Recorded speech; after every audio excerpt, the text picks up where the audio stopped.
For first time ever, Gallup poll in Palestinians' favor. Banking problems will undermine entire system, Powell. Sanders targets Moderna greed in COVID-19 vaccine hearing. Yemeni government, Houthi rebels reach prisoner swap deal. Amnesty calls for immediate release of Kashmiri journalist. Israel strike damages Syria's Aleppo airport. Muslim told he cannot pray in Canadian train station. Makkah and Madinah ready for millions of Ramadan visitors. 17 countries experience a very high water stress.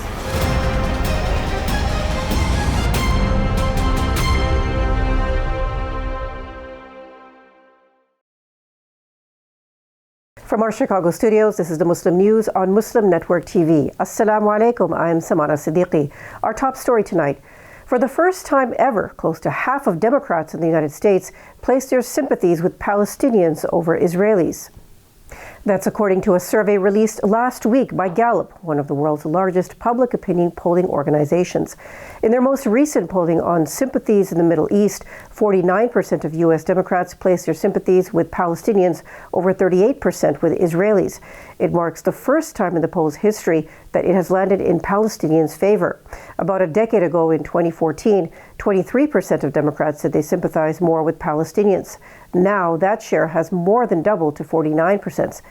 Yusuf Munayyer is a Palestinian-American political analyst and executive director of the U.S. Campaign for Palestinian Rights. He tweeted that Gallup's results are a seismic shift in a mere 9 years, especially considering that the trend line in the years preceding that was basically flat over time.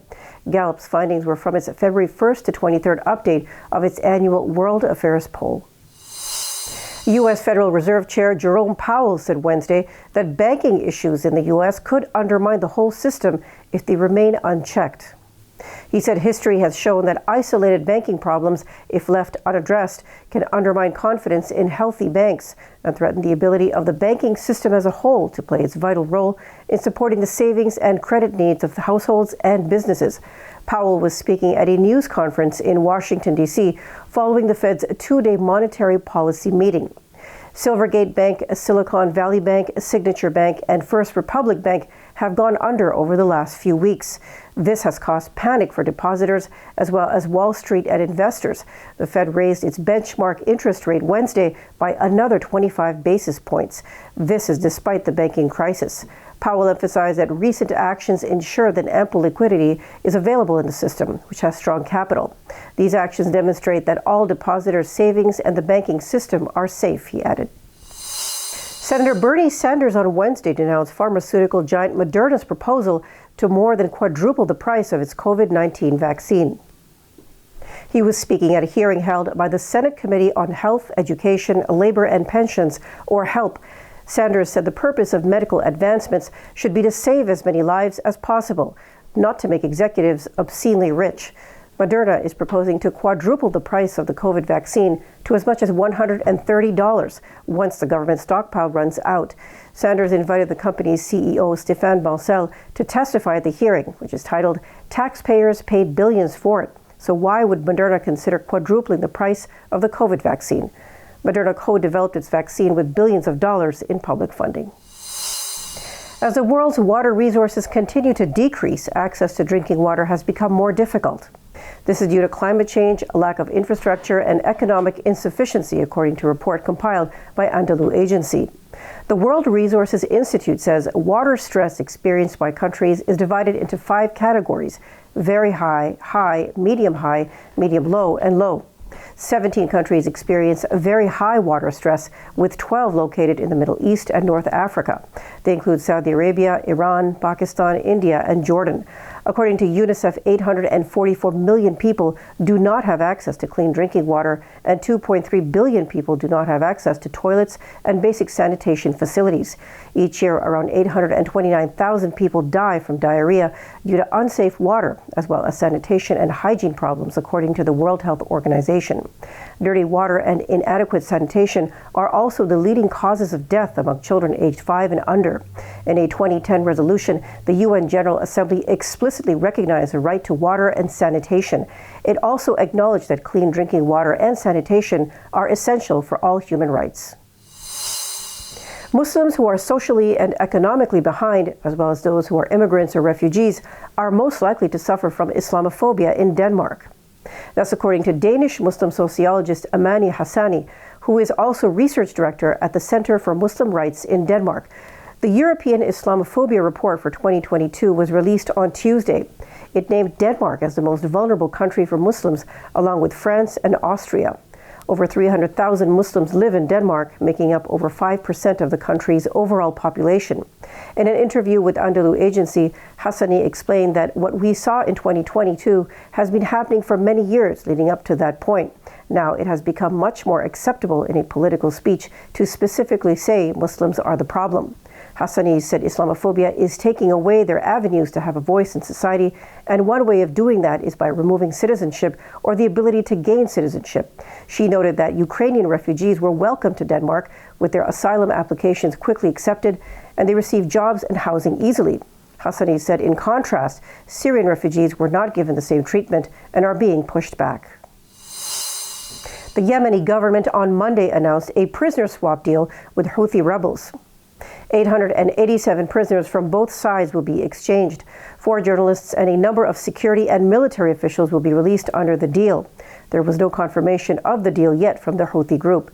Last year, the two warring rivals signed a UN-brokered deal to free 2,000 prisoners, but their release was disrupted amid accusations of each party to the other of violating the agreement. Yemen has been engulfed by violence and instability since 2014, when Iranian-aligned Houthi rebels captured much of the country, including the capital, Sana'a. The arrest warrant against Russian President Vladimir Putin is valid for life, according to the International Criminal Court's chief prosecutor, Karim Khan. There is no statute of limitations for war crimes, Khan told BBC Radio 4 on Monday. He noted that the ICC's arrest warrant remains valid even after Russia's war on Ukraine ends. The ICC's action is based on one of the principles of the post-World War II Nuremberg War Crimes Tribunal. The warrants would pin Putin and Russian Children's Rights Commissioner Maria Lvova-Belova for the rest of their lives, according to Khan. On Friday, the ICC issued arrest warrants against Putin and his representative for the rights of the child. The ICC accused Putin of being responsible for the war crime of unlawful deportation of children and unlawful transfer of the children from the occupied territories of Ukraine to the Russian Federation.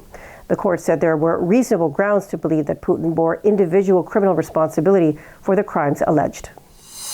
A Muslim was stopped from praying in a Canadian train station. Details after the break, so stay tuned, and we'll be right back.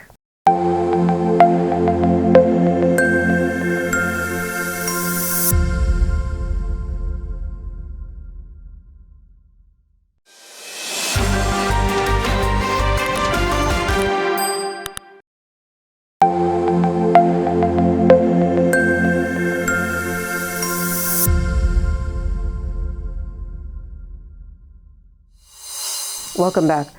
A Muslim man received an apology after he was told he could not pray in an Ottawa train station, but Canada's largest Muslim organization said more needs to happen. A video of the encounter between the man and a security guard was posted to TikTok by the National Council of Canadian Muslims, or NCCM. In it, the guard is seen telling the man he cannot pray in the train station, telling him, "You're bothering our other customers." The man prayed at the end of the hallway and no one objected.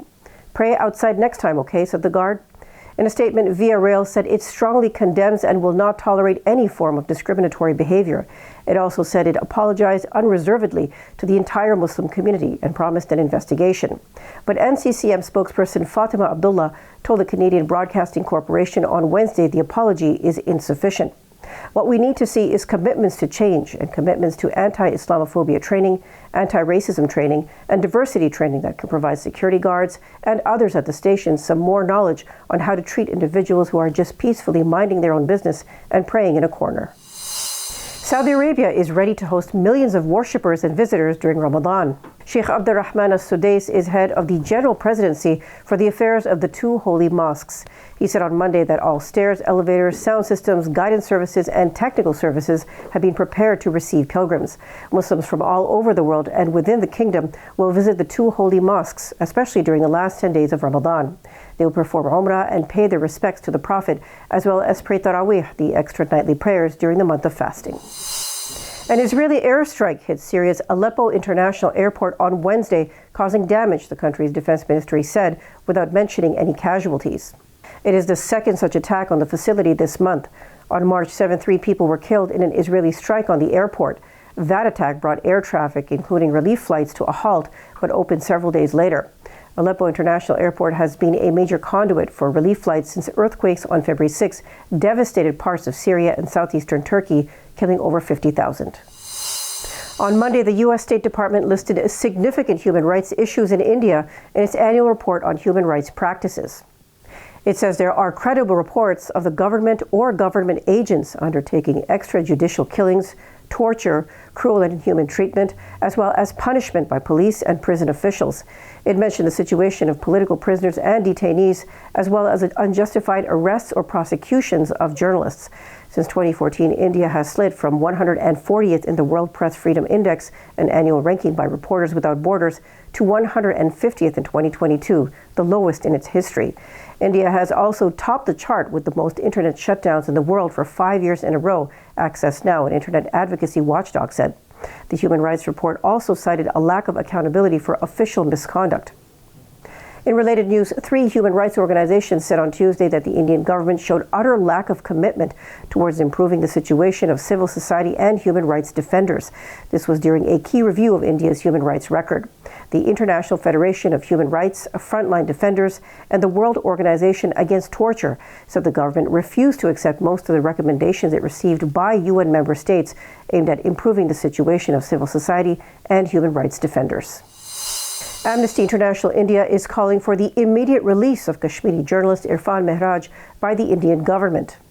Irfan Mehraj was arrested in the capital of Indian-occupied Kashmir, Srinagar, on March 20th.